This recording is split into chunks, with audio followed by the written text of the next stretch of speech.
주일 설교 본문은 마태복음 4장 12절에서 17절까지 말씀입니다. 봉독하겠습니다. 예수께서 요한이 잡혔음을 들으시고 갈릴리로 물러가셨다가 나사렛을 떠나 스불론과 납달리 지경 해변에 있는 가버나움에 가서 사시니 이는 선지자 이사야를 통하여 하신 말씀을 이루려 하심이라 일렀으되 스불론 땅과 납달리 땅과 요단강 저편 해변길과 이방의 갈릴리여 흑암에 앉은 백성이 큰 빛을 보았고 사망의 땅과 그늘에 앉은 자들에게 빛이 빛이었도다 하였느니라. 이때부터 예수께서 비로소 전파하여 이르시되 회개하라 천국이 가까이 왔느니라 하시더라. 아멘. 예수께서 이 말씀을 하신 때는 세례 요한이 헤롯 왕의 불륜안에 헤로디아의 농간으로 헤롯 군병에게 체포된 때였습니다. 헤로디아는 빌립 왕의 아내였으나 빌립 왕의 형 헤롯 안디바와 눈이 맞아서 그의 아내가 되었습니다. 이에 세례 요한이 그 사실을 알고는 헤로디아를 악하게 평하였습니다. 따라서 헤로디아는 세례 요한을 제거할 기회를 엿보고 있었습니다. 그러던 중 헤롯이 세례 요한을 잡아서 옥에 가둔 것입니다. 그 우리가 알다시피 헤롯 왕의 생일이 되었을 때 헤로디아의 딸 살로메의 춤을 즐긴 헤롯 왕은 모든 손님들 앞에서 그 소녀의 모든 소원을 들어주겠다고 술김에 약속하였고 그 소녀는 엄마 헤로디아가 시키는 대로 세례 요한의 머리를 베어 소반에 올려달라고 청하게 됩니다. 이렇게 하여 세례 요한은 옥에서 지내다가 그 목이 베어져서 소반에 올려서 헤롯 왕 및 헤로디아 및 살로메 및 그곳에 술 취한 모든 손님들 앞에 진열되게 됩니다. 이로써 메시아의 오실 길을 예비하던 사자가 역사의 무대에서 사라짐으로써 예수님의 사역은 새로운 국면에 들어가게 되었습니다. 그 후 예수님은 갈릴리로 사역지를 삼으셨습니다. 갈릴리는 이스라엘 땅의 북쪽 지방으로서 예수님이 자라나신 고향이기도 합니다. 갈릴리 지방은 여호수아 장군이 가나안 땅을 정복하고 12지파에게 땅을 분배할 때 아셀, 납달리, 스불론, 이사갈 지파에 분배된 땅입니다. 솔로몬이 성전을 건축한 후에 성전 건축 자재를 공급한 두로왕 히람에게 그 대가로 준 것이 갈릴리 땅의 성읍 20곳이었어요. 갈릴리는 20개 이상의 성읍으로 구성된 아주 큰 지방인 것입니다. 솔로몬이 얼마나 못됐냐 하면 20년 동안 일 시켜 먹고 나중에 이제 이 대가를 치르게 되는데요. 근데 그 당시 이 갈릴리 땅 성읍 20곳은 대단히 형편없는 황무지의 땅이었습니다. 이에 두로왕 히람이 솔로몬에게 그 선물을 받은 다음에, 선물도 아니죠, 이것은 아주 그 모독이죠. 그것을 받은 다음에 대단히 기분 나쁘고 대단히 실망했어요. 솔로몬이 두 집 곧 여호와의 성전과 왕궁을 20년 만에 건축하기를 마치고 갈릴리 땅의 성읍 20곳을 히람에게 주었으니 이는 두로왕 히람이 솔로몬에게 그 온갖 소원대로 백향목과 잣나무와 금을 제공하였습니다. 히람이 두로에서 와서 솔로몬이 자기에게 준 성읍들을 보고 눈에 들지 아니하여 이르기를 내 형제여 내게 준 이 성읍들이 이러한가 하고 이름하여 가불 땅이라 하였더니 그 이름이 오늘까지 있느니라. 갈릴리 땅은 너무나 기분이 나쁘고 천박하고 황량한 땅인지라 두로왕 히람은 가불 땅이라, 아주 사람을 갖고 노는구나, 그런 개념이에요. 그 이후 솔로몬의 아들 르호보암 때 이스라엘은 남북으로 나뉘게 되고 갈릴리 지방에 속해 있던 북이스라엘은 아수르, 바벨론, 바사, 마게도냐, 애굽, 수리아에 의해 계속 역사적으로 정복당하게 됩니다. 따라서 갈릴리 지방에는 온갖 종류의 혼합 족속들과 혼합 종교들이 생겨나게 됩니다. 이와 같이 그들이 여호와도 섬기고 또한 어디서부터 옮겨왔든지 그 민족의 풍속대로 자기의 신들도 섬겼더라. 사마리아와 그 북이스라엘의 지역을 말하고 있는 것이, 그들이 오늘까지 이전 풍속대로 행하여 여호와를 경외하지 아니하며 또 여호와께서 이스라엘이라 이름을 주신 야곱의 자손에게 명령하신 율례와 법도와 율법과 계명을 준행하지 아니하는도다.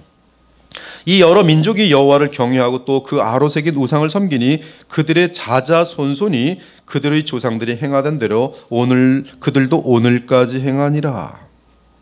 그러므로 예수님 당시 갈릴리 지역은 이방 족속의 땅이라고 불릴 정도로 아주 굉장히 복잡한 그러한 지방이었어요. 이에 모세의 뒤를 잇는 참 선지자는 반드시 그 형제 즉 12지파 가운데 나오리라 모세가 예언한 그 선지자에 대한 예언이 있었기 때문에 이 땅에서는 결코 혼혈 지역이고 혼합 이런 종교이기 때문에 거기서는 결코 그 선지자가 날 수 없다라는 그러한 내용이 조상 대대로 내려왔던 것이. 그래서 여러분들이 그 요한복음 같은데 또 공관복음을 읽으면 그 내용을 자주 접할 수가 있어요. 이 말씀을 들은 무리 중에서 어떤 사람은 이 사람이 참으로 그 선지라 하며 어떤 사람은 그리스도라 하며 어떤 이들은 그리스도가 어찌 갈릴리에서 나오겠느냐. 성경에 이르기를 그리스도는 다윗의 씨로 또 다윗 살던 마을 베들레헴에서 나오리라 하지 아니하였느냐 하며 예수로 말미암아 무리 중에서 쟁론이 되니 그 중에는 그를 잡고자 하는 자들도 있으나 손을 대는 자가 없었더라. 그 중에 한 사람 곧 전에 예수께 왔던 니고데모가 그들에게 말하되 우리 율법은 사람의 말을 듣고 그 행한 것을 알기 전에 심판하느냐. 그들이 대답하여 이르되 너도 갈릴리에서 왔느냐. 찾아보라. 갈릴리에서는 선지자가 나지 못하느니라. 이 예수는 갈릴리 사람이니 그러므로 선지자일 수 없다라는 지금 그런 논쟁을 벌이고 있는 것이. 그들은 예수께서 갈릴리에서 자라나셨지만 베들레헴에서 태어났다는 사실에 대해 무지했던 것입니다. 아무튼 예수님은 세례 요한이 옥에 갇힌 후에 갈릴리로 물러가셨다가 그가 자라난 동네 나사렛을 떠나 갈릴리의 다른 성읍 곧 스불론과 납달리 땅으로 가셨습니다. 그것은 갈릴리 해변을 끼고 있는 가버나움이라는 지역이었습니다. 그 역시 갈릴리 지방에 속합니다. 그런데 예수께서 가버나움으로 가신 이유에 대해 마태는 선지자 이사야의 예언을 이루려 함이라고 말합니다. 그 예언은 이사야 9장 1절과 2절에 있어요. 그런데 이사야 9장은 놀랍게 예수 그리스도께서 이 땅에 오심에 대한 무한한 엄청난 그런 예언이 담긴 장입니다. 이사야 9장 1절 2절에 전에 고통받던 자들에게는 흑암이 없으리로다. 옛적에는 여호와께서 스불론 땅과 납달리 땅이 멸시를 당하게 하셨더니 후에는 해변길과 요단 저쪽 이방의 갈릴리를 영화롭게 하셨느니라. 흑암에 행하던 백성이 큰 빛을 보고 사망의 그늘진 땅에 거주하던 자에게 빛이 비치도다. 이사야 9장이 어떤 장입니까? 그렇습니다. 하나님의 아들 예수 그리스도의 이 땅에 오심에 대한 예언의 장이에요. 그래서 이사야 9장 6절에 보면 이는 한 아기가 우리에게 낳고 한 아들을 우리에게 주신 바 되었는데 그의 어깨에는 정사를 메었고 그의 이름은 기묘자라 모사라 전능하신 하나님이라 영존하시는 아버지라 평강의 왕이라 할 것임이라. 그 정사와 평강의 더함이 무궁하며 또 다윗의 왕자와 그의 나라에 군림하여 그 나라를 굳게 세우고 지금 이후로 영원히 정의와 공의로 그것을 보존하실 것이라. 만군의 여호와의 열심히 이를 이루시리라. 그런데 그 예언의 주인공인 하나님의 아들 그리스도께서는 온 세상으로부터 멸시받던 스불론 땅과 납달리 땅 즉 갈릴리 해변 가버나움과 요단 저쪽 이방의 갈릴리 땅을 영화롭게 하신 것입니다. 중요한 사실은 예수님께서 공생애를 시작할 당시 갈릴리 지방 그리고 특히 스불론과 납달리 지경의 가버나움은 큰 빛을 절대적으로 필요로 하는 흑암의 지역이었다는 점입니다. 흑암의 지역이었어요. 그곳은 온갖 종류의 죄악으로 난무하던 동네였습니다. 그 지역이 얼마나 어둠에 속하여 있었습니까? 이사야의 표현대로 하면 흑암에 앉은 백성이었고 사망의 땅과 그늘에 앉은 자들이었습니다. 그런데 예수님께서 그곳에서 새롭게 사역을 시작하시니 흑암에 앉은 백성이 큰 빛을 보았고 사망의 땅과 그늘에 앉은 자들에게 빛이었도다라고 말하는 것이. 우리는 지금 이 내용에서 세상이 어두울수록 복음의 필요가 더 중대하여진다는 사실을 보게 됩니다. 또한 세상의 죄악이 관영할수록 참 교회와 복음의 사역이 더더욱 필요하며 중요하다는 사실을 알 수 있습니다.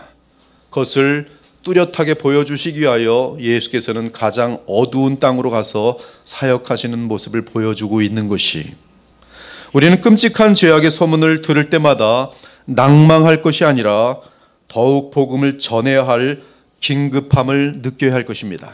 그것이 주의 종들의 마음 자세요, 교회의 마음 자세가 되어야 하는 것이, 세상이 어두워질수록 하늘의 별은 더욱 찬란하게 빛을 발합니다. 쓰레기 더미에서 피어나는 순결한 백합 한 송이는 지나가는 행인들의 눈에 더욱 아름답게 보입니다. 우리 그리스도인들은 빛이며 거룩한 향기입니다. 그러므로 세상이 악하여질수록 더욱 빛을 발할 수 있고, 세상이 더러워질수록 더욱 강력한 그리스도의 아름다운 향기가 될 수 있습니다. 믿으십니까? 그러므로 더욱 깨어서 복음의 역사를 위해 쓰임받기를 바랍니다. 그런데 놀라운 사실은 예수님의 사역의 시작은 17절에 보니 무엇으로 시작합니까? 비로소 전파하여 이르시되 회개하라. 어두운 그늘 그 지방을 향하여 선포한 말씀, 그리고 비로소 관영한 그 상태를 더욱 깊어지도록 두고 어두워질 만큼 어두워졌을 때 비로소 전파하여 이르시되 회개하라. 천국이 가까이 왔느니라. 더욱 분명하게 말하면 회개하지 않으면 천국에 들어갈 수 없다는 말씀입니다. 사랑하는 여러분, 이 세상에는 절망과 죄악과 사망과 그늘에 앉은 자들이 수도 없이 많습니다. 사실 영적으로 성숙한 거듭난 자들 외에 누가 절망과 죄악과 사망과 그늘에서 자유롭습니까? 참으로 대부분의 사람들이 죄악의 비참한 상태에서 인생을 살아가고 있지는 않습니까? 돈이 있다고 죄악이 없습니까? 돈 많은 집은 더 원수들로 살아요. 형제들끼리도, 부모와 자녀들 사이에도 죄가 더 많습니다. 사회에 지위가 있다고 절망이 없습니까? 어느새 배신자들 때문에 곤두박질 쳐서 땅바닥에 앉아서 감옥에 들어갑니다. 그 비참은 이루 말할 수 없어요. 그 절망은 말로 닿을 수 없어요. 과연 어둠이 짙어가는 이 시대에 사망의 그늘에서 자유로운 자들을 어디서 찾아볼 수 있습니까? 이러한 절망과 죄악과 사망과 그늘에 앉은 자들이 큰 빛을 보는 방법은 무엇입니까? 큰 빛이 그들에게 임한다면 그들에게 나타나는 가장 첫 번째 현상은 무엇입니까? 그렇습니다. 그것은 회개예요. 오직 회개할 때에 큰 빛을 볼 수 있으며 큰 빛을 볼 때 천국을 누릴 수 있습니다. 소열이 문답을 보면 회심은 두 가지 현상으로 알려줍니다. 회심이라는 것은 마음의 변화를 말하는 거예요. 거듭남과 같은 단어입니다. 이 회심은 두 가지 현상으로 나타난다고 알려주는데요. 즉 거듭난 자들에게 처음부터 호흡을 마치는 그날까지 나타나는 분명한 두 가지 현상이 있는데, 그것은 다름 아닌 회개와 믿음입니다. 그래서 마태와는 달리 예수님의 공생의 사역에 대해 이렇게 말하였어요. 요한이 잡힌 후 예수께서 갈릴리에 오셔서 하나님의 복음을 전파하여 이르시되 때가 찼고 하나님의 나라가 가까웠으니 회개하고 복음을 믿으라. 회개하고 믿으라. 이는 성령으로 인한 거듭남의 현상입니다. 불신자가 처음에 복음을 접하고 구원 얻을 때 가장 먼저 나타나는 현상은 회개입니다. 그리고 회개와 함께 그들은 믿음으로 우리 주 예수 그리스도를 붙듭니다. 이렇게 회개와 믿음이 함께 나타나면 그것이 회심이요 거듭남입니다. 그 이후 그 거듭난 사람은 계속 그리스도를 닮아갑니다. 그리스도를 닮아가는 과정에 나타나는 현상은 무엇입니까? 그렇습니다. 역시 동일하게 계속적인 회개와 계속적인 믿음이, 회개를 통해서 회개했던 내용들이 이제는 없어지지요. 그리고 더욱 예수님을 닮아가면서 그의 이 신앙의 양심은 더욱 예민하여집니다. 조금만 과장해서 얘기해도 그것이 가슴을 찔러요. 과거에는 전혀 그런 것들 죄라고 여기지도 않았는데 예수님을 닮아갈수록 말 한마디 한마디도 하나님 앞에 온전하게 하는 사람이 되어지는 것이, 그 모든 과정 속에서 예수님을 닮아갈 때 계속 반복되는 것이 무엇인가? 진정한 회개와 또 나의 연약함과 죄악됨을 알고 예수님을 붙드는 과정 속에서 계속 예수님을 닮아가는 것이, 이 두 가지는 그리스도께서 보내신 성령의 역사로 인하여 우리 마음에 나타나는 현상인데, 회개는 내 자신이 하나님 앞에서 무서운 죄인이라는 인식이며, 믿음은 주 하나님께서 보내신 예수 그리스도 외에는 구원의 길이 없다는 확신입니다. 이 두 과정을 통해 우리는 주 예수 그리스도를 붙들고 연합하게 되고요. 그러면 십자가의 구속의 효력이 우리의 영혼에 나타나게 됩니다. 즉 죄사함과 함께 계속 그리스도를 닮아가는 것이 회개와 믿음. 그래서 그리스도와 연합하면 그리스도를 통해서 하나님의 전능하신 능력이 여러분에게 나타나요. 죄악을 이기는 능력, 세상을 이기는 능력이, 그것이 복음의 능력이에요. 복음의 능력을 모르는 사람들은 거듭나지 않은 사람이 가짜들입니다. 변화가 없으면 가짜들이에요. 열매가 없으면 가짜들이에요. 그러므로 회개가 없이는 결코 거듭날 수 없고 또한 예수님을 닮아갈 수 없습니다. 반면 참된 회개가 있다면 반드시 거듭난 생명을 소유하게 되면서 성령의 역사로 인하여 회개에 합당한 열매를 맺게 됩니다. 그러므로 사랑하는 여러분, 어둠이 빛으로 바뀌는 시작은 회개입니다. 죽음이 생명으로 바뀌는 시작은 회개입니다. 미움이 사랑으로 바뀌는 시작은 회개입니다. 음란에서 거룩의 변화의 시작은 회개입니다. 분열이 하나됨으로 변화되는 시작은 회개입니다. 우리가 천국에 들어가는 시작은 회개입니다. 성령께서 오순절 날에 임하신 후에 베드로가 가장 먼저 교회 역사 가운데 첫 번째 설교를 하게 되었어요. 이때 베드로는 그의 설교에서 구약의 요엘서에서 시작하여 성령의 강림 사건까지 자세히 설명을 합니다. 그리고 결론적으로 청중을 향해 단 한 가지를 요구합니다. 그것은 바로 회개였어요.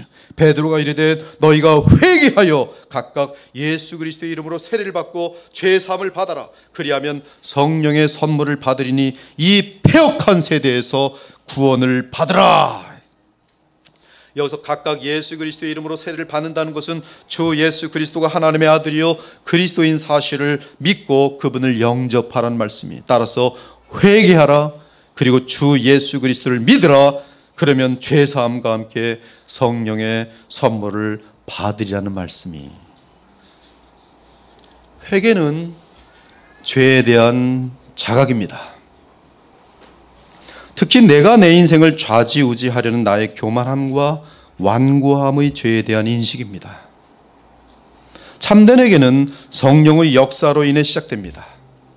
회개는 그리스도의 십자가를 절대적으로 필요로 하는 인식으로 이어집니다. 나는 지옥에 떨어져 합당한 죄인이라는 실제적인 두려움을 갖는 것이 회개입니다. 진정한 회개를 한 사람은 지옥불에 내가 합당하며 지옥에 대한 두려움을 지나오도록 돼 있어요. 그러면 회개가 어떻게 시작됩니까? 그렇습니다. 하나님의 말씀에 근거한 복음 선포로 인하여 회개는 시작돼요. 복음 선포의 배경이 무엇입니까? 공의하신 하나님이세요. 사람은 율법의 말씀을 아는 만큼 자신의 영원한 멸망을 의식하게 되면서 회개하게 됩니다. 120km로 막 달리던 사람이 거기가 20km 존이라는 걸 알게 되면 100km를 더 넘게 달렸다는 사실을 알 때 깜짝 놀랍니다. 그러나 그 법을 모르면 120km를 달리면서도 아무런 의식이 없어요. 율법은 당신이 죄인이라는 것을 정확히 알려주고 그 죄값은 지옥이라는 것을 알려줍니다. 복음이 선포와 함께하는 성령의 역사가 있지만 인간적인 차원에서 볼 때는 공의하신 하나님에 대한 이성적인 인식 아래 사람들은 회개할 수 있는 것입니다. 그리고 사람들은 회개와 함께 십자가의 그리스도를 믿음으로 영접하고 죄로부터 돌아서서 하나님께로 나아오는 것이, 개혁주의의 신앙 고백인 하이델베르그 교리문답을 보면 맨 처음에 이렇게 시작합니다. 사나 죽으나 당신의 유일한 위로는 무엇입니까? 답변, 사나 죽으나 나는 나의 것이 아니요 몸도 영혼도 나의 신실한 구주 예수 그리스도의 것입니다. 예수 그리스도는 그분의 보혈로 나의 모든 죄값을 완전히 치르시고 나를 마귀의 모든 권세에서 해방시켜 주셨습니다. 그분은 또한 하늘에 계신 나의 아버지의 뜻이 아니면 머리털 하나라도 땅에 떨어지지 않도록 나를 보호하시며 참으로 모든 것이 합력하여 나의 구원을 이루도록 하십니다. 그러므로 예수 그리스도는 그의 성령으로 나에게 영생을 확신시켜 주시고 이제부터 마음을 다하여 즐거이 그리고 기꺼이 그분을 위해 살도록 하십니다. 제2문, 이러한 위로 가운데 기쁨 안에서 살고 죽기 위해서 당신은 무엇을 알아야 합니까? 답변, 첫째, 나의 죄와 비참함이 얼마나 큰지. 둘째, 나의 모든 죄와 비참함으로부터 내가 어떻게 구원을 얻는지. 셋째, 그러한 구원을 허락하신 하나님께 어떻게 감사해야 하는지를 알아야 합니다. 이것이 하이델베르그의 답변이, 즉 구원의 시작은 나의 죄와 비참함이 얼마나 큰지를 시작하는 데에서 시작한다는 말씀이에요. 이는 죄가 무엇인지 인식하지 않고는 결코 복음의 능력과 은혜를 감사할 수 없다는 말씀입니다. 그러므로 복음의 은혜와 능력이 이 세상에 강하게 나타나기 위해서는 하나님의 말씀으로 우리의 죄가 더욱 드러나야 합니다. 그러기 위해서는 선포되는 하나님의 말씀이 좌우의 날선검처럼 어둠과 죄악에 속한 인간들의 부패한 심령을 예리하게 도려내야지만이 회개의 역사가 있을 수 있어요.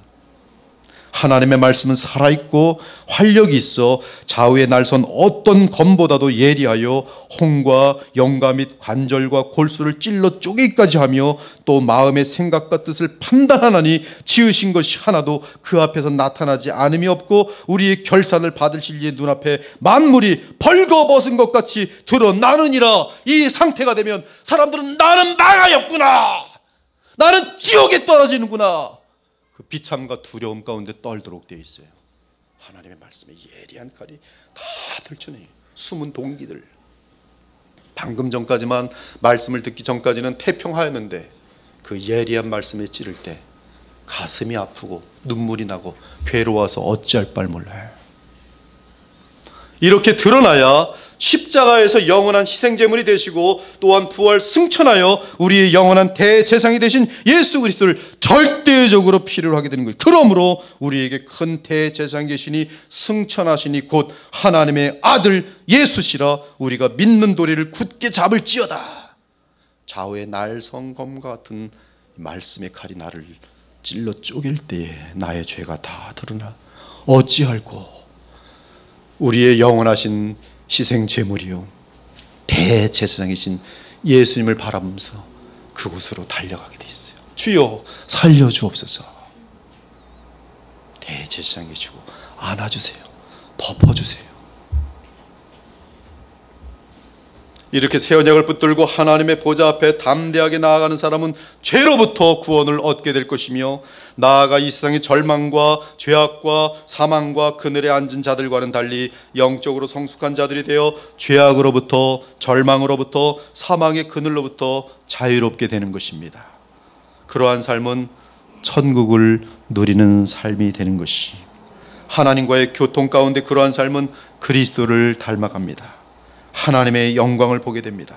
그리고 거룩하고 의로운 사랑의 열매를 풍성하게 맺어 하나님 나라의 확장에 크게 기여하게 되고 하나님께 큰 기쁨을 드리는 주의 자녀가 되는 것이, 요한계시록을 보면 라오디게아 교회가 등장합니다. 그 교회는 죽은 시체와 같은 4대 교회보다 더 가망이 없는 교회였습니다. 사실 라오디게아 교회는 배도의 교회의 특징을 적나라하게 보여줍니다. 그것은 마지막 교회로서 배도의 교회의 모습을 우리에게 미리 알려주고 있어요. 여러분, 라오디게아 교회를 보면서 하나님이 버리신 가짜 교회를 분별해낼 수 있길 바랍니다. 그러면 그 라오디게아 교회, 즉 배도하는 교회, 하나님이 버리신 교회의 특징이 무엇입니까? 그것은 다름 아닌 죄를 죄로 인식하지 못하는 상황이에요. 그러면 무엇이 없어요? 회개가 없어요. 네가 이같이 미지근하여 뜨겁지도 아니하고 차지도 아니하니 내 입에서 너를 토하여 버리리라. 이 토하여 내친다는 것은 너무나 구역질이 나서 혐오스러워서 뱉어버린 건지. 하나님 보시기에 라오디게아 교회는, 예수님 보시기에 라오디게아 교회는 혐오스러워서 내뱉어버릴 대상이. 그런데 라오디게아 교회의 특징은 네가 말하기를 나는 부자라, 부요하여 부족한 것이 없다 하나 실상은 내 곤고한 것과 가련한 것과 가난한 것과 눈먼 것과 벌거벗은 것을 알지 못하는도다. 그들은 멸망으로 향하고 이미 주님께서는 그를 내쳐버리셨는데 가만하게 우리는 잘 씁니다. 우린 잘 되고 있습니다. 잘 되고 있기는요, 곧바로 멸망이에요. 라오디게아 교회가 멸망에서 벗어날 유일한 방법은 회개밖에 없습니다. 회개. 내가 너를 권하노니 내게서 불로 연단한 금을 사서 부요하게 하고 흰옷을 사서 입어 벌거벗은 수치를 보이지 않게 하고 안약을 사서 눈에 발라 보게 하라. 회개하라. 제가 미국에 있을 때 2007년경에 칼빈 신학대학원에 방문하게 됐어요. 예. 미시간 그랜드 래피드 래피즈 그쪽에 있는데요. 칼빈 신학대학교가 한국에서는 한국 총신을 나오고 그다음에 칼빈 신학교를 들르고 외민 졸업하면 한국 총신의 교수 자리는 맡아놓은 그러한 과정이었어요. 그러나 언제부턴가 칼빈 신학대학원은 빠지게 됩니다. 아무튼 제가 2007년경에 칼빈 신학대학원에 방문하게 됐는데요. 그때 매우 저명한 목회학 담당 교수의 강의를 들을 수 있었습니다. 근데 그분의 강의 내용은 뭐냐면 설교할 때 죄를 지적하지 말라는 것이었어요. 그 교수님의 설명에 따르면 지금 시대는 죄인, 심판, 지옥 등을 말하면 그렇지 않아도 지쳐있는 청중들로 하여금 교회를 떠나게 하는 원인이 된다는 것이었어요. 지쳐서 교회 왔는데 지옥! 죄인들이야! 심판! 그러면 내가 뭐하러 이런 교회를 다녀? 그렇지 않아도 지쳐있는데 힘들어 죽겠는데 떠난다는 것이. 지금 시대 사람들은 자존감이 낮기 때문에 책망보다는 그저 달래주는 말, 위로하는 말을 하면서 복음으로 사랑해 줘야 한다는 것입니다. 오늘 지금 이 말씀을 들으면서 그분 말이 맞는 것 같은데 하는 분들이 여기 있을지 몰라요. 그러면 그러한 교회로 많은 사람들이 몰려올 곳이라는 것이에요. 그러므로 사람들을 더 이상 죄인으로 여기거나 죄인이라고 선포하지 말고 그들을 단지 병들어 아픈 환자로 보고, 여러분이 환자를 어떻게 대합니까? 아무리 망령된 짓을 해도 다 이해하지요. 그렇게 보고 환자들처럼 교회가 대해야지. 죄인, 지옥하면 지금 시대는 이거는 교회가 망하는 길입니다. 사람들 안 옵니다. 지금 고개를 끄덕거리는 분이 좀 있어요. 그 교수 말이 맞는 것 같은데. 저는 중간에 강의를 듣다가 조용히 나왔습니다. 그리고 그 교수에게 수업을 듣는 허다한 신학생들이 나중에 목사가 되어서는 어떤 설교를 하게 될지를 생각하며 참으로 안타까웠어요. 도둑놈을 향해서도, 간음자를 향해서도, 부모에게 대드는 자들을 향해서도, 동성애자들을 향해서도, 거짓말을 밥 먹듯 하는 사람들을 향해서도, 음란을 날마다 행하는 자들 향해서도 그저 주께서는 여러분을 이해하고 사랑하십니다. 세상 사느라 많이 힘들지요. 힘내고 더 열심히 살기 바랍니다. 그리고 주님 기쁨이 되기 위해 좀 더 도덕적으로 살아야 하지 않겠습니까? 라고 설교할 것이. 그러면 청중들은 죄에 대한 심판이나 두려움보다는 자존감을 높이기 위해 바르게 살려고 노력하게 될 것이. 그러나 그러한 노력은 복음의 능력과는 무관한 인간의 의를 쌓는 그러한 교양 또는 품위 정도가 될 것입니다. 하지만 이러한 신앙을 가진 자들은 이 세상을 떠날 때 지옥으로 떨어지게 되어 있어요. 사랑하는 여러분, 동성애를 인정하는 교회가 왜 배도의 교회인지 아십니까? 그것은 바로 죄에 대해 아무런 감각을 느끼지 못하는 영적인 문둥병에 걸려 있다는 증거를 스스로 보이기 때문에 그래요. 나는 영적인 문둥병에 걸려 있는 것이 우리 교회는 그거 지금 표현하고 있는 것이. 로마서 1장은 하나님의 진노를 받는 자들의 특징을 요약하고 있습니다. 그들이 이 같은 일을 행하는 자는 사형에 해당한다고 하나님께서 정하심을 알고도 자기들만 행할 뿐 아니라 또한 그러한 일을 행하는 자를 옳다 하느니라. 성경을 보면 두 가지의 배교가 있습니다. 하나는 교리적인 배교입니다. 삼위일체를 부정하면 배교입니다. 예수 그리스도의 참 하나님 되심과 참 사람 되심을 부인하면 교리적인 배교입니다. 그러한 교회는 구원이 있을 수 없어요.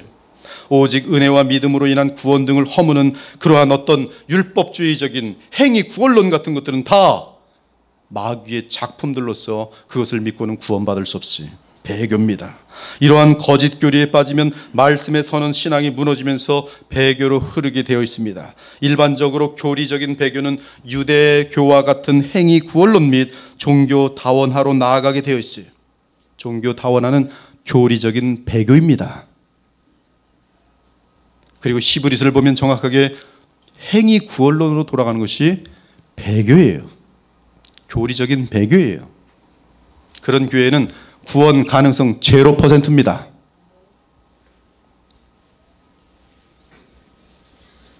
또한 동성애를 지지하는 거짓 목사들처럼 죄를 죄라하지 않는 가르침이 교리적인 배도입니다. 그러나 또 다른 배교는 실천적인 배교입니다. 그들은 그들의 가르침은 교리적으로는 건전한 것 같은데 그들의 삶은 전혀 세상과 구별된 모습을 보이지 않습니다. 이러한 자들에 대해 예수님께서 말씀하셨으니 그날에 많은 사람이 나더러 이르되 주여 주여 우리가 주의 이름으로 선자 노릇하며 주의 이름으로 귀신을 쫓아내며 주의 이름으로 많은 권능을 행하지 아니하였나이까 하리니 그때 내가 그들에게 밝히 말하되 내가 너희를 도무지 알지 못하니 불법을 행하는 자들아 내게서 떠나가라 하리라. 주님의 이 경고에 해당하는 자들이 바로 실천적인 배교에 속한 자들입니다. 그들은 십계명이 금한 죄악들을 아무렇지도 않게 저지르면서 사랑의 하나님께서 자신들을 용납하실 줄로 착각합니다. 마음껏 죄를 지면서도 나 지난밤에 회개했어. 난 천국 갈 거야.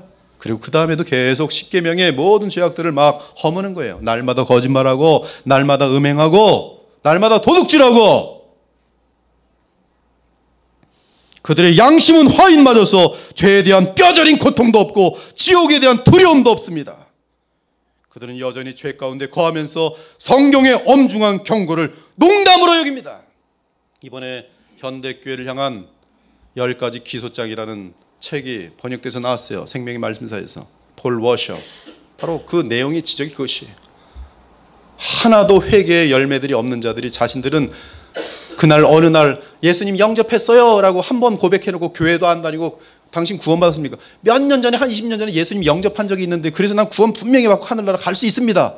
그것이 얼마나 어리석은 착각들인지를 지적하는 내용인 것이 오늘이라는 날에 두렵고 떨림으로 하나님과 연합하여 있지 않은 상태 속에서는 구원이 보장되지 않음을 정확하게 선명하게 선포하고 있는 것이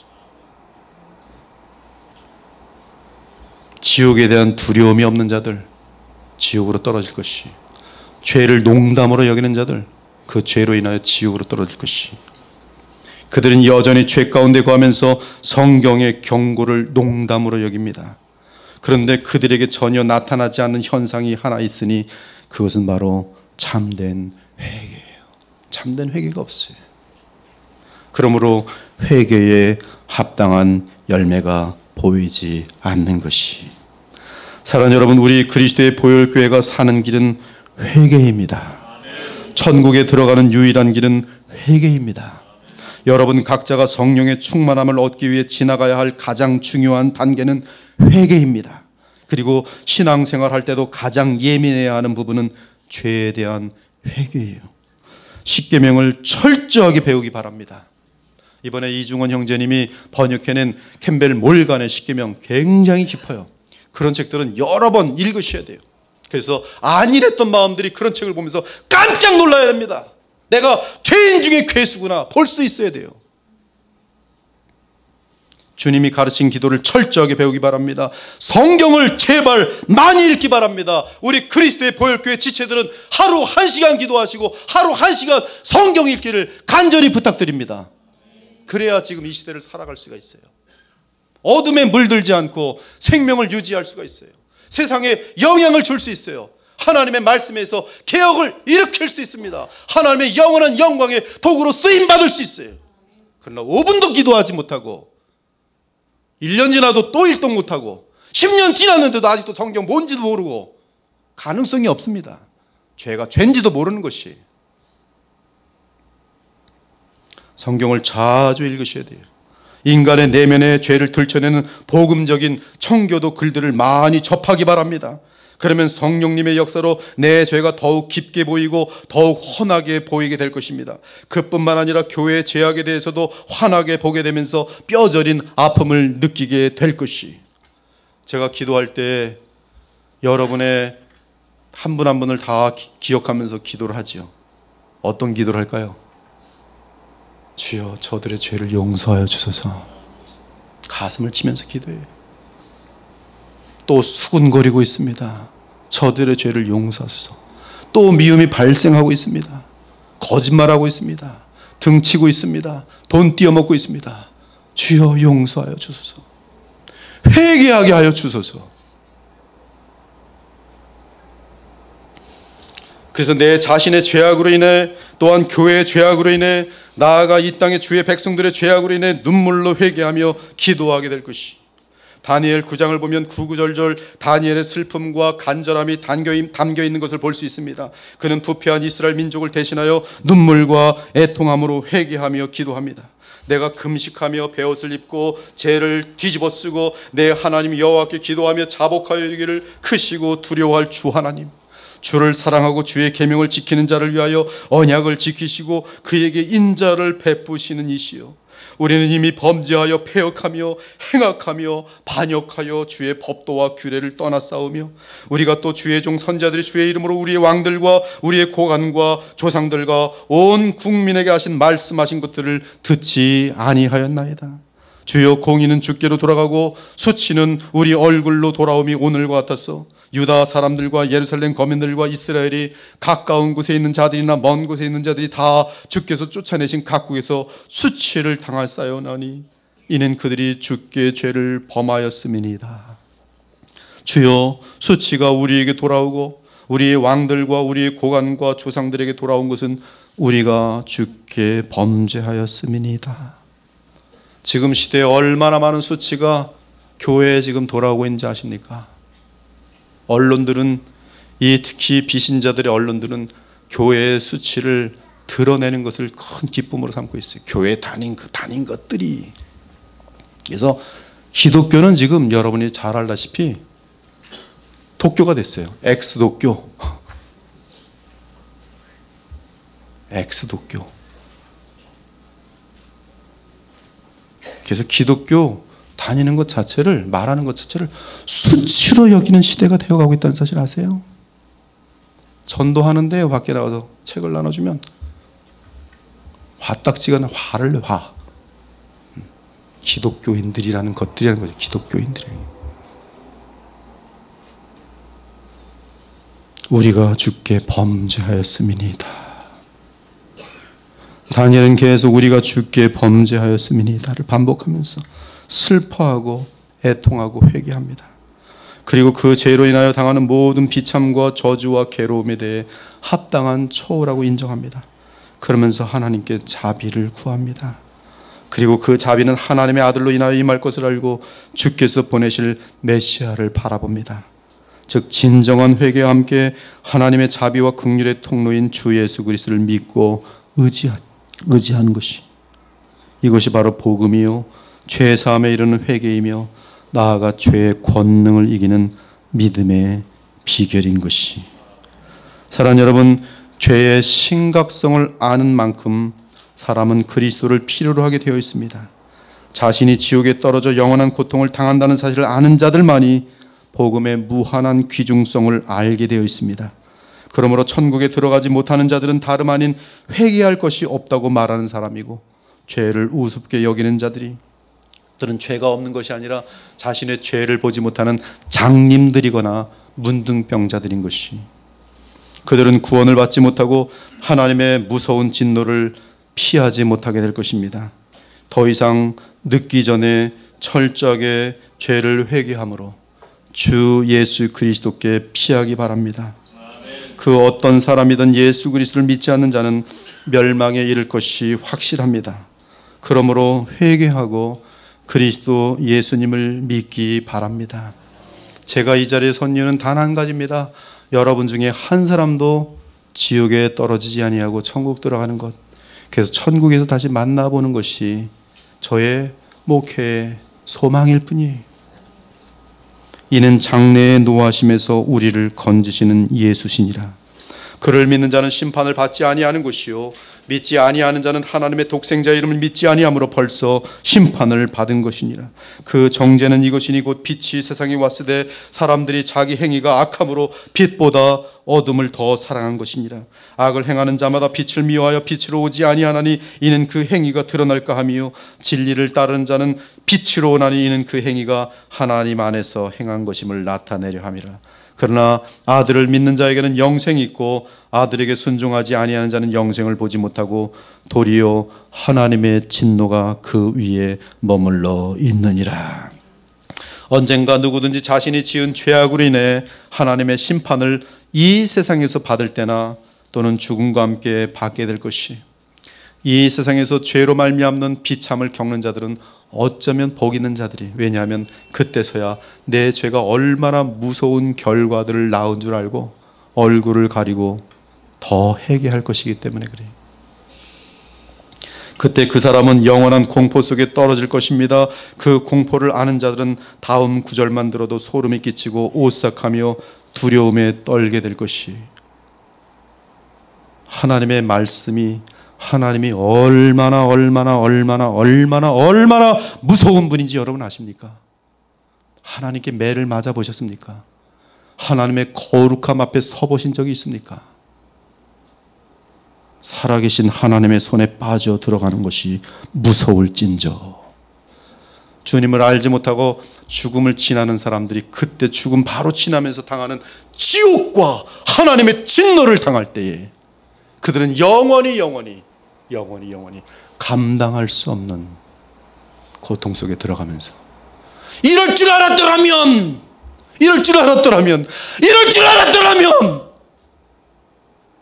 주님께 돌아갔을 걸. 그때 놓치지 말았을 걸.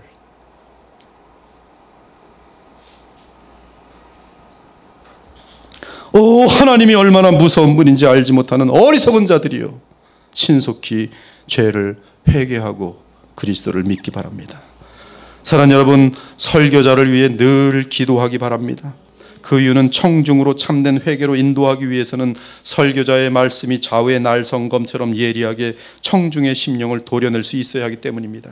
그래서 청중이 어찌할꼬 하고 예수 그리스도를 믿고 의지하게 만들 수 있어야 성령께서 함께 하시는 위대한 설교자인 것이, 그들이 이 말을 듣고 마음에 찔려 베드로와 다른 사도들에게 물어 이르되 형제들아 우리가 어찌할꼬 하거늘 베드로가 이르되 너희가 회개하여 각각 예수 그리스도 이름으로 세례를 받고 죄사함을 받으라. 그리하면 성령의 선물을 받으리라. 그렇습니다. 그러므로 늘 설교자를 위해 기도하기 바랍니다. 그들이 온전한 복음을 전할 수 있도록 성령 충만함을 위해 기도하기 바랍니다. 그래야 설교자가 회개의 역사를 이끌어 수많은 사람들을 구원하고 또한 그리스도를 닮도록 할 수 있을 것이기 때문에 그래요. 그러므로 바울은 늘 주의 백성들에게 자기를 위해 기도해 달라고 부탁합니다. 나 또 설교자인 나를 위하여 구할 것은 내게 말씀을 주사 나로 입을 열어 복음의 비밀을 담대히 알리게 하옵소서 할 것이니 이 일을 위하여 내가 쇠사슬의 메인 사신이 된 것은 나로 이 일에 당연히 할 말을 담대히 하게 하려 하심이라.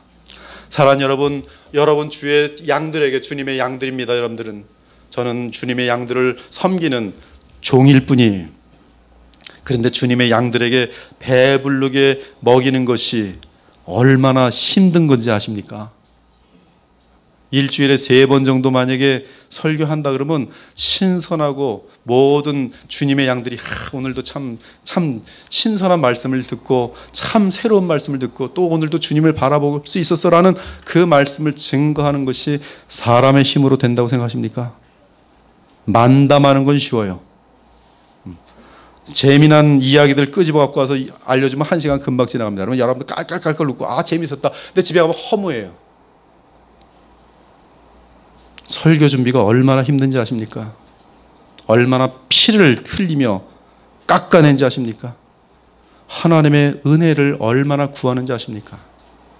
제가 계속 주님께 기도하는 것이 있어요. 주님의 양들입니다. 이 양들에게 풍성히 먹일 꼴을 주시옵소서. 항상 기도해요. 그래서 풍성히 주세요. 그 기도를 항상 하기 때문에. 저는 바울처럼 스펄전처럼 청중들로 하여금 회개하게 만드는 그러한 복음을 전하고 싶습니다. 그러므로 이 부족한 설교자를 위해 늘 기도해 주시기 바랍니다. 여러분이 성령에 충만한 삶을 살기 위해서는 반드시 철저한 회개가 동반되어야 합니다. 만일 아무리 작은 죄라도 현재 진행되는 것을 허락한다면 여러분은 회개의 상태에 있는 것이 아니기 때문에 성령께서 충만하게 임하실 수 없습니다. 믿음의 양심에 걸리는 것이라면 그것이 무엇이든 철저하게 회개하고 당장 오늘 끊기 바랍니다. 그 작은 죄악이 여러분을 마약 중독자로 만들 수 있고 성 중독자로 만들 수 있고 돈의 노예로 만들 수 있어요. 바늘 도둑이 소도둑 되는 것이. 성령 충만하려면 철저하게 회개돼요. 이 정도는 괜찮겠지. 연탄가스는 살살 들어오지만 아침에 일어나면 죽어있는 것이. 믿음의 양심에 걸리는 것이라면 그것이 무엇이든 오늘 2018년 마지막 주일 예배에 끊기를 바랍니다. 이 정도면 괜찮겠지. 이 정도 때문에 여러분 다음 해에도 영적 성장을 이루지 못할 것이. 오히려 그 죄는 더 커져서 여러분의 인생을 망쳐놓을 것이고 하나님의 진노하심을 당할지도 모르겠어요. 철저하게 회개해야 돼요. 철저하게 회개돼요. 그래야 죄사함을 받아 마음이 청결하게 되고 청결한 그 마음에 성령께서 충만하게 임하실 것이. 그 이후에는 다시는 죄에 패하지 않고 주 하나님께 성령의 풍성한 열매를 맺어드리는 복된 삶이 될 것입니다. 나는 목마른 자에게 물을 주며 마른 땅에 시내가 흐르게 하며 나의 영을 네 자손에게 나의 복을 내 후손에게 부어주리니 그들이 풀 가운데서 솟아나기를 시냇가에 버들같이 할 것이라. 오늘 이 말씀과 함께 여러분의 심령이 목마르기를 바라요. 오늘 이 말씀과 함께 여러분이 의에 굶주리길 바랍니다. 오직 그러한 자들만이 회개를 통해서 성령의 충만한 생수의 강을 마시고 하늘로부터 내려온 하늘의 양식을 받아 배부름을 얻을 수가 있는 것이. 오늘 2018년의 마지막 주일에 선포된 이 말씀과 함께 그리스도의 보혈교회 및 모든 지체들이 진정한 회개 가운데 성령의 충만함을 입기를 우리 주 예수 그리스도의 이름으로 축원합니다. 아멘. 기도 올리겠습니다. 오늘까지는 죄를 즐기다가 다음에 회개해야지. 그 다음이 여러분에게는 지옥이 될 것입니다. 더 이상 놓치지 않길 바랍니다. 오늘 예수님을 영접하기 바랍니다. 결단하기를 도전합니다. 여러분 마음속에 이 시간에 성령께서 지적해 주시는 죄가 있을 것이. 주님 제거하겠습니다. 오늘 당장 집어던지겠습니다. 술 집어던지겠습니다. 담배 끊겠습니다. 거짓말하지 않겠습니다. 돈 속이지 않겠습니다. 정직하고 신실하게 살겠습니다. 음란한 것들 다 잘라내겠습니다. 나의 시간을 앗아먹는 방탕한 것들을 다 치우겠습니다. 미움을 제거하겠습니다. 도와주시옵소서. 주님 회개합니다. 용서하여 주시고 새 출발하겠습니다. 오늘 2018년 마지막 주일 예배 또 지나갑니다. 예수 그리스도의 십자가를 바라보고 주님을 영접하기 바랍니다.